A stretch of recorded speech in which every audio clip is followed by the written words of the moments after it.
ایاز صاحب، موجودہ صورتحال کے پیش نظر کیا توقع رکھی جائے؟ کیا استحکام ممکن ہے یا پھر ہم انتشار کی جانب بڑھ رہے ہیں؟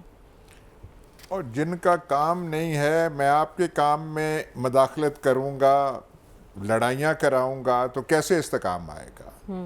یہاں پہ پولیٹیکل انجینئرنگ، جن کے پاس انجینئرنگ کی ڈگریز نہیں ہیں وہ بھی سیاسی انجینئرنگ کرتے ہیں۔ اگر آپ نے ایسا ہی کرنا ہے تو کیسے ٹھیک ہوگا؟ کوئی بات ایک قدم پاکستان آگے جاتا ہے، آپ جب تک اسے 3 قدم واپس نہ کریں تو آپ کو چین نہیں آتا۔ مفادات آپ کے چھوٹے چھوٹے محدود، ان کا ذکر بھی کیا جائے تو انسان کو خود شرم آنے لگتی ہے کہ کن مفادات کے پیچھے ملک کو داؤ پہ لگا دیتے ہیں۔ وہ کہتے ہیں نہیں، ملک کے ساتھ جو ہونا ہے ٹھیک ہے، ہو جائے، شہباز شریف اس کو سنبھالا دے دیں گے۔ مفادات ہمارے پورے ہونے چاہیے۔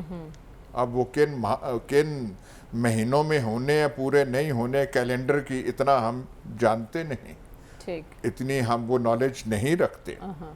تو یہ جب تک ہوتے رہیں گے، اور بھائی سیاست کو عوام کے نمائندوں کے لیے رہنے دیں، ٹھیک ہے، اور عوام جو فیصلہ کرتی ہے، نواز شریف کو پسند کرتی ہے، یہ جو ماڈل سیاستدان ہے شہباز شریف، ان کو کرتی ہے، مولانا فضل الرحمان کو کرتی ہے، اور اس پہ راضی ہو جائے نا۔ پر نہیں، وہ ایک پوری تاریخ ہے کہ پیر ایسے جو بازو پھیلتے گئے، اب وہ اپنی جگہ پہ بازو آ نہیں رہے، تو پھر سیاست ٹھیک نہیں، اور سیاست ٹھیک نہ ہوئی کچھ بھی ٹھیک نہیں ہو سکتا، معیشت نہیں ہو سکتی، ٹھیک ہونا بہت کچھ بھی نہیں ہو ضروری سکتا۔ ہے۔